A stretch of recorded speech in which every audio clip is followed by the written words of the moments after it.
In this video, we'll talk about Amazon Marketplace in Canada, and my guest is Kevin Sanderson from MaximizeEcommerce.com. Kevin helps Amazon entrepreneurs to enter Canadian marketplace, and today he will explain to us what do you need to enter this marketplace, what kind of products you can sell, also what is the difference between Canadian and US customer, and few other things which might be useful if you are considering Canadian marketplace.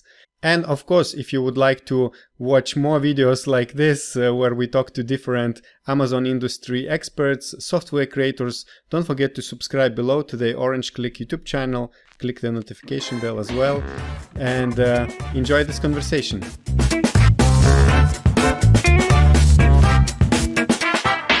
Hello, Kevin. Could you please introduce yourself and what do you do in Amazon space? Awesome. Yes. Well, thank you for having me, Augustas. My name is Kevin Sanderson. I am the host of the Maximizing E-commerce podcast and YouTube channel. I'm an Amazon seller myself. I sell in the US plus 8 other marketplaces, and I help others do the same. Wow. You sell in not only US and Canada. What other marketplaces are you selling in? So I sell in the 5 traditional European marketplaces. They recently added the Netherlands, but I haven't started there yet. So that would be UK, Germany, France, Spain, and Italy, and also in Australia and Japan, in addition to the US and Canada. Wow. So it's probably 9 countries. Yeah, nine countries total. And Mexico? Not yet? Not yet. It's one of those that, like, Mexico is a little bit more complex. That either you're having to spend a lot of money on shipping to get there because you have to have what's called an RFC ID. And technically to have an RFC ID, you have to have a company based there. And I just haven't spent the time to figure that one out because I don't know how much the risk is. Whereas in other countries, you can just use your US LLC or wherever you're located, your Australian company, your UK company, whatever, and you can register in Canada or you can register in the UK, with your foreign entity. Mm-hmm. Yeah, so we'll talk today about Canada, and sure. You have experience selling in Canada and in Europe in marketplaces. Can you compare these two, or which marketplace would you recommend first? So and some of this is biased on my own personal experience here, but I generally recommend to people when you're ready to start going internationally outside of the US, go to Canada. And part of that is because the culture is very similar to the US. So I've tried to find an official statistic on this, but relatively accurate, trustworthy places have said anywhere between 75 and 90% of the population of Canada lives within 100 miles of the US border. So they tend to think very similar to Americans. Their words are more similar to the words Americans use than, say, people in the UK. And they tend to buy similar things to what Americans buy. So it's very similar. Their sales tax system, it basically is a hybrid between European VAT and US sales tax, except I think it's more simple than either of the two. And their government is very friendly to companies coming in and starting. I would say the logistics are very simple. The compliance is very simple. And it's pretty, if you understand Amazon.com, it's not a big jump to go into Canada. Actually, when you were talking about that Canadians think and buy similar things, or they are very similar to US people, I was remembering my uncomfortable situations when I meet North American English speaking person and I have a nice conversation and I say, where or what are you coming from in US? Like, in which state do you live? And he says, I'm from Canada. I'm like, oops, sorry. That's funny. It's a little bit, I'm from, Eastern Europe, from Lithuania. So when people say, oh, it's Russia. So I feel the same. I'm not from Russia. I'm from Lithuania. Right. Yeah, they don't like to be considered, like people in Canada don't like to be considered like America's little brother or something like that, some Americans think that. I'm not saying that. But yeah, it's they definitely have a lot of pride in their country. They take it very prideful that they are their own country, and as they are. And of course, Canada is Canada's marketplace has much smaller numbers in all the statistics, and I think whenever I talk to some different sellers, they were not really happy with all these results they achieved in Canada. So can you give me some reasons why people should go and try Canadian marketplace? Sure. Part of it is we all just have to get over the fact that the US Amazon marketplace, there's nothing like it out there right now. I mean, even if you go into Walmart, you might not do as much as you might do in Canada. Some people have different experiences, so I don't want to say everyone's is going to be the same or there's any guarantees.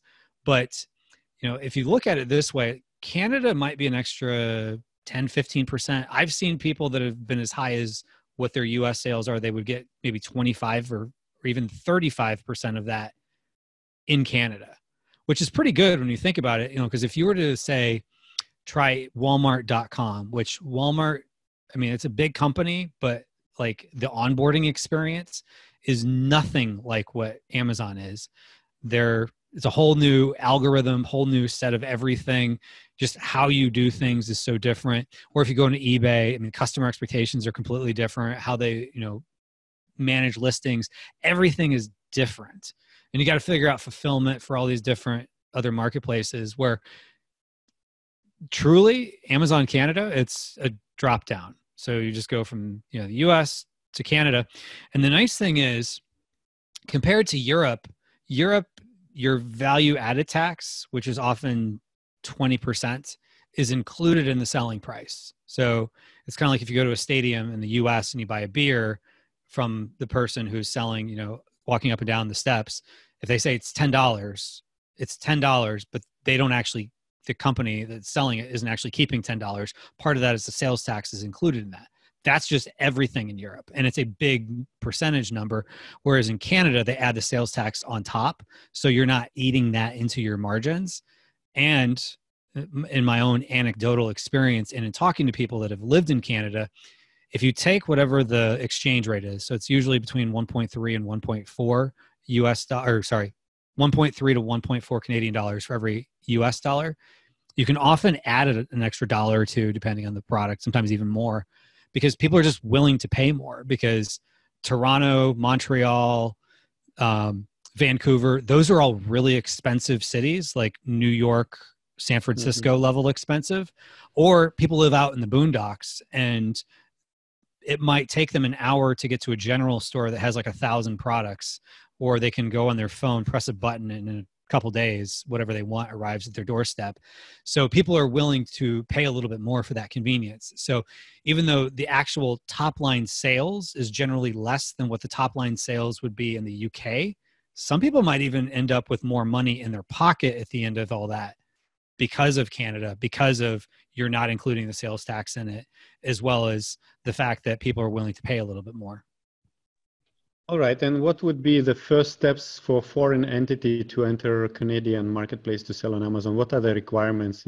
And how long does it take everything to set up? Sure. So it's basically a form. It's called the RC1 form. It's a Revenue Canada's form.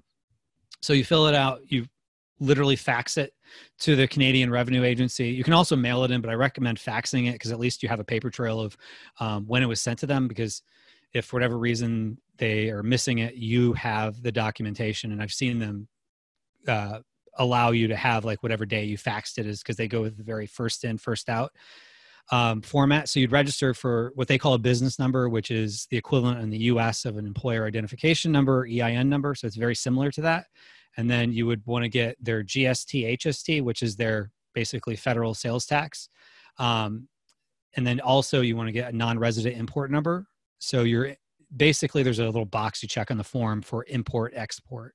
And so once you have that and all the programs associated to it, you could start sending stuff in. And the process to register takes around 4 to 6 weeks generally.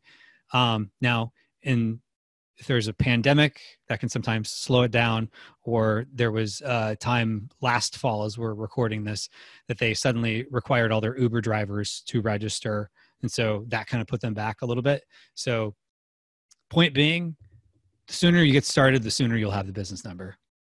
All right. So is it possible to do it by yourself, or usually you should hire some agent? It's actually possible to do it yourself. The one thing I will caution people on is there's a lot of freight forwarders out there who will do it as a convenience for you. Now, here's the caveat. They're going the direction of what they need to do to get goods across the border, because that is their job, is to get, the goods from point A to point B, and in between is a border. And so the registrations required for that is there at the border. However, they generally shy away from the sales tax part, so they don't usually register you for that. Now, the way it works in Canada, if you have 30,000 Canadian dollars, which say that's like 23,000 US dollars in sales worldwide, you're supposed to register for that. And so to be compliant, you should register. And then even if, let's say, you're on the fringe of you're about to be at 30,000 Canadian dollars of worldwide sales, in my non-tax professional experience, I've just, I am a seller myself and I've helped other people with this. So this is more kind of my observational thing. So take this with a little bit of a grain of salt. The way the tax works is similar to how it works in Europe, in the sense of you get credits. So what happens is you pay GST, their sales tax, when you go across the border, and whatever your declared value is. You're also going to pay GST on your fulfillment fees. And every month, Amazon sends a tax invoice. Some people freak out and like, oh my God, does this mean I owe the government money? No, it's actually saying what you've paid, and you can take that as a credit. Now, the caveat is, unlike Europe, where you're already, whether you like it or not, you're already collecting the tax because it's included in your selling price. In Canada, if you're not registered for their GST, they're not collecting the money and giving you the money that then you have to file to the government once a year. So what ends up happening is, if you have Amazon collecting and you're going to file, when you go to file, you take whatever you've paid at the border, and you also subtract out whatever you pay on fulfillment fees. So if, let's say, you collected 8,000 Canadian dollars in sales tax over the year, and let's say you paid 3,000 at the border and 2,500 at the to Amazon for your fulfillment fees. So you've paid 5,500. So instead of owing the government 8,000, you subtract out the 5,500. So you would only owe 2,500 in my little scenario there. So in essence, your customer is paying you back for those fees that you paid, or for a portion of the fees you paid and the GST you paid at the border, which they wouldn't be paying you back if Amazon's not collecting that money from the customer. Does that make sense? Yeah, okay, it makes sense. But of course, anyway, someone going into Canada, they would need a local accountant to help with all the numbers, I guess. Well, honestly, the company I hired to file my sales tax for Canada for last year, sales tax and more, they're actually out of Texas. And so, I mean, it's pretty simple. And I actually DIY'd it my first few years. Don't necessarily recommend that to people, but it's not uncommon for people to do that. And if you call the Canadian Revenue Agency and said, what do these boxes mean? Because there's only like 6 boxes on the form to file, they would walk you through it. I mean, they're super friendly when you call. I mean, like, Canadians are stereotypically nice. Their people at the Canadian Revenue Agency are stereotypically nice too. Nice. And earlier you said that Canadians probably are buying similar things to US people. So I guess there is not much we can talk about the product selection for Canadian market. It's probably just the same products like in US market. Yeah, exactly. So if you think about it, let's say you're ordering 1,000 units at a time of your product. Well, maybe you take a couple cases, whatever that ends up being, and sending it across the border to test it out. And then over time, you can start figuring out, what is it you need to order, but you don't necessarily have to pick out entirely new products or figure out entirely, different everything. As long as it's even remotely culturally relevant, then chances are it would sell. And the nice thing is you can validate all this using, Jungle Scout or Helium 10 or whatever you use to do research, most of these tools will work in Canada as well. Yeah, it's good that you mentioned tools, and it's good to know that the big, like these most popular tools are working for Canadian marketplaces, because not all the tools are working for European marketplaces due to different languages. Let's talk about, you mentioned culture and I mentioned languages. So in Canada, there are French and English population. It's about 20% Canadians French speaking, it looks like. Can you explain us, are there challenges, or do you have to create a product listing in 2 languages? How does it work? Yeah, so great question. So there's actually no place to go to put in a French translation. So your listings look exactly the same. So basically, if a customer in Quebec wanted it in French, they would have a setting as a customer to go in and change the language to French, which I'm pretty sure is just all machine translated, like probably whatever their version of Google Translate.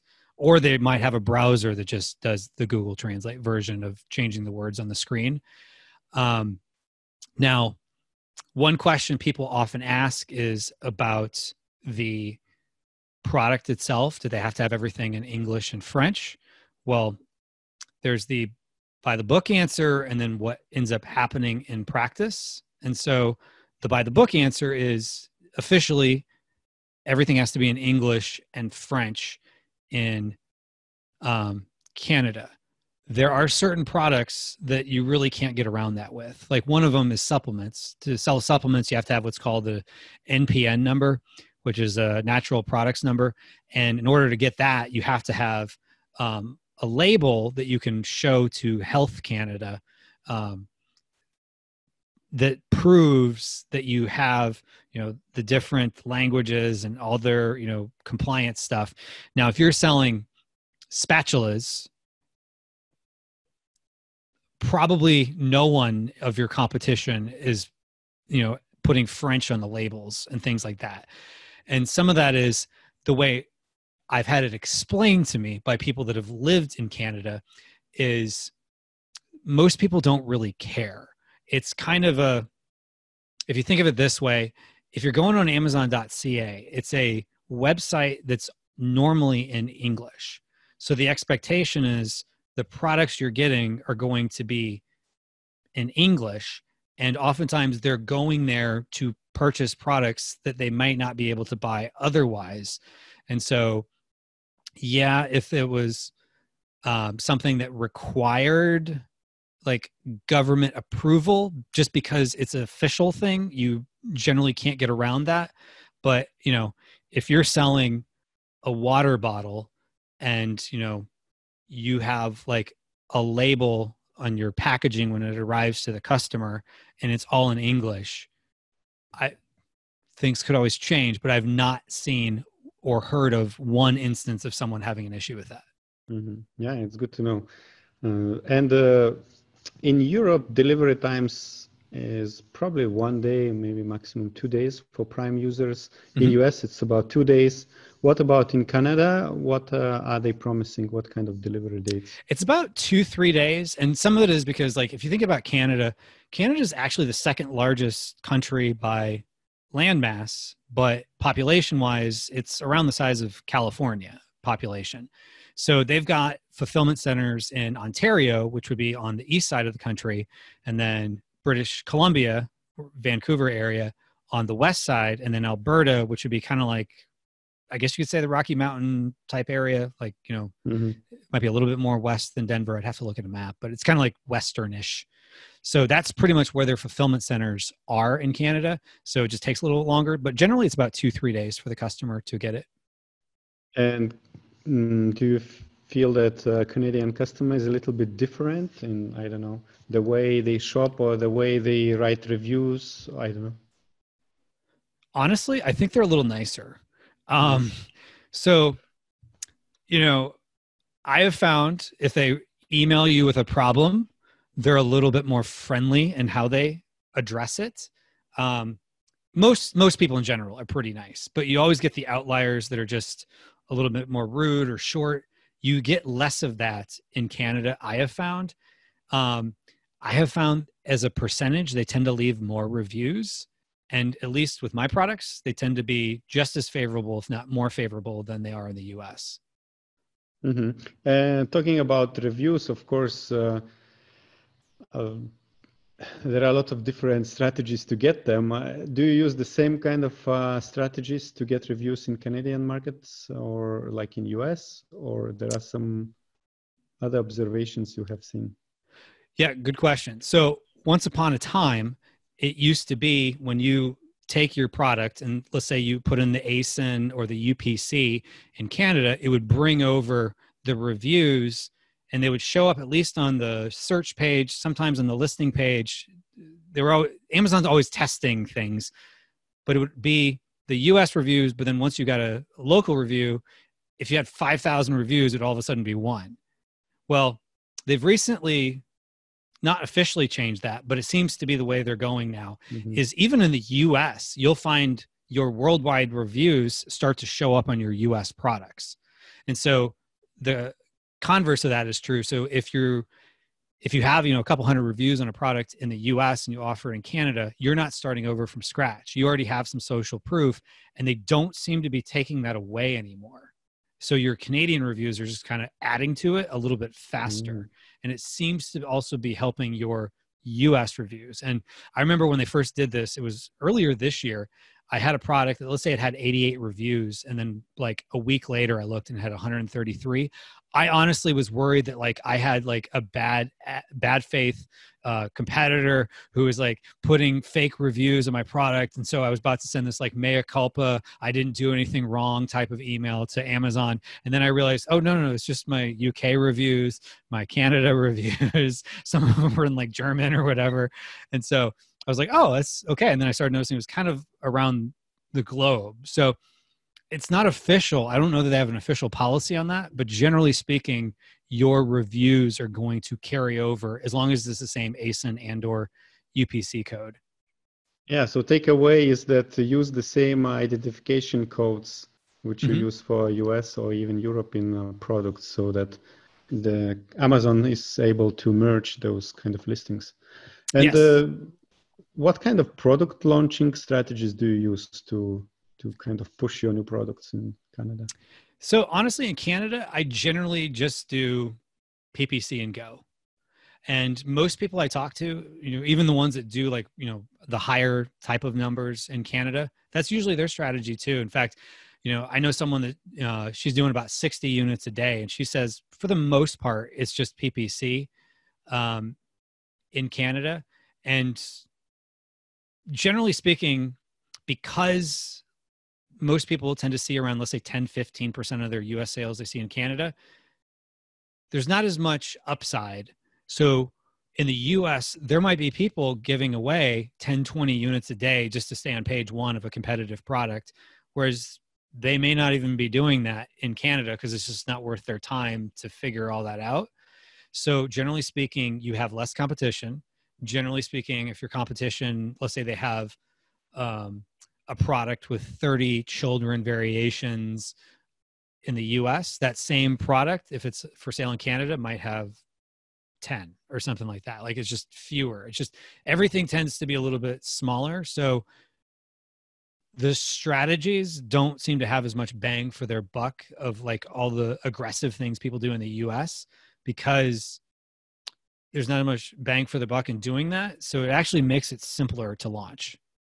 And do you get all the features in the advertising platform comparing to US market?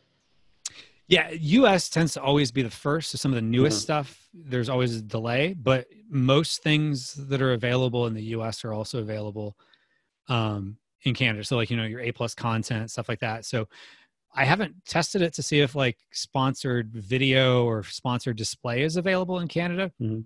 But for the most part, my PPC actually is less expensive in Canada than it is here. Okay.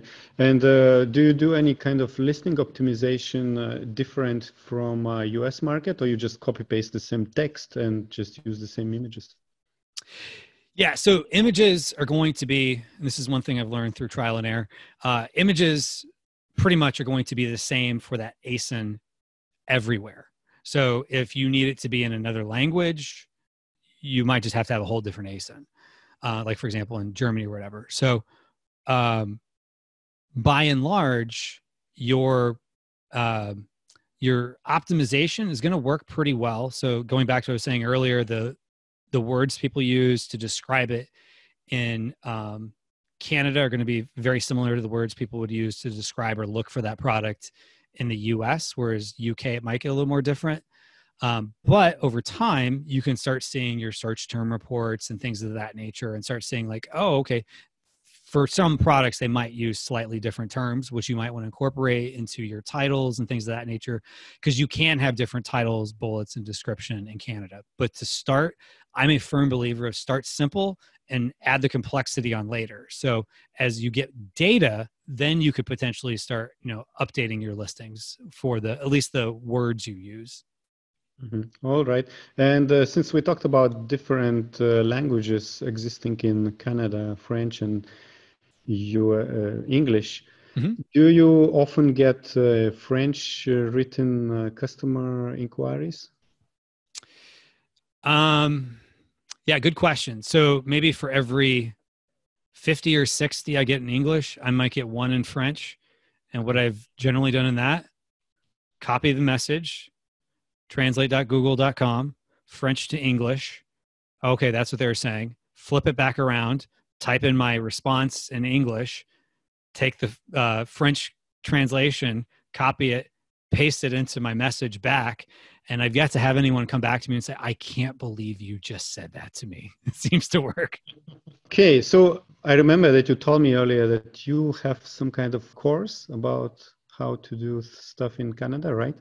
Yeah. So if somebody wanted to, I do have a free download if they'd like. They can go to maximizingecommerce.com/orange, and they can download a free checklist, and it'll walk them through the steps of how to get started in Canada. And then if they are curious about learning more, I do also have a course as well as a service where I just basically do everything so they don't even have to worry about it. So it basically gets them to the point of my team and I handle all their registrations, get all their listings added, help them figuring out the currency differences, how to figure out shipping, how to figure out pricing, and everything they need to worry about up to the point of getting launched, and then get everything in there, make sure their account is set up properly. And then at that point, now basically I and my team or acting as their project manager to get them to that point. So I also have that as a service as well. Yeah, perfect. So it's nice supporting service to get into a Canadian marketplace. All right. Any other links you want to share with us and people can check out what you do? You have a YouTube channel, right? A podcast. Can you tell us what you do? Sure. So I also have a YouTube channel and a podcast. You've been a guest on that. And then also on top of that, on the podcast, I try to keep it's not just the same people. Yes, I've had a lot of kind of usual suspects on my podcast, people that you'd expect to have on a podcast. I try to bring in, successful sellers or subject matter experts on certain things. I even had a member of the U.S. Congress on one time just to talk about his kind of overcoming adversity story. It wasn't about politics at all, thankfully. But it's just one of those things. I try to keep it interesting and not always the same content that you get everywhere else. Perfect. Yeah, I noticed that you're focusing not only on Amazon, but also e-commerce and more broadly. Okay, cool. Thank you very much, Kevin, and good luck in your business. I know you're working on some new events, virtual summits. Mm-hmm. Good luck with that. Yeah. So there'll be more virtual summits, and I think probably the best place to go for that is amzsummits.com, where you can find out about all kinds of events. And so that is a great place, and I want to give you kudos for setting that up. And you do that, like, just so everyone knows, it's like you're going and digging up a lot of these on your own and just putting them on there. So I just want to commend you for doing that. So, and there's a lot of free virtual summits people can go to, whether they're mine or who else's. You can learn a lot from people that, are putting their information out there for free. So, take advantage of that knowledge and implement what you learn. And so amzsummits.com is a great place to go. Well, thank you. All right. Good luck in your business and bye-bye. Thank you. Thanks. Appreciate it. I hope this video about Amazon Canada was useful for you, and don't forget to subscribe below to the YouTube channel of Orange Klik and click the notification bell as well, because here we talk to different Amazon industry experts, speakers, software creators, and also event organizers. See you in the next video. Bye bye.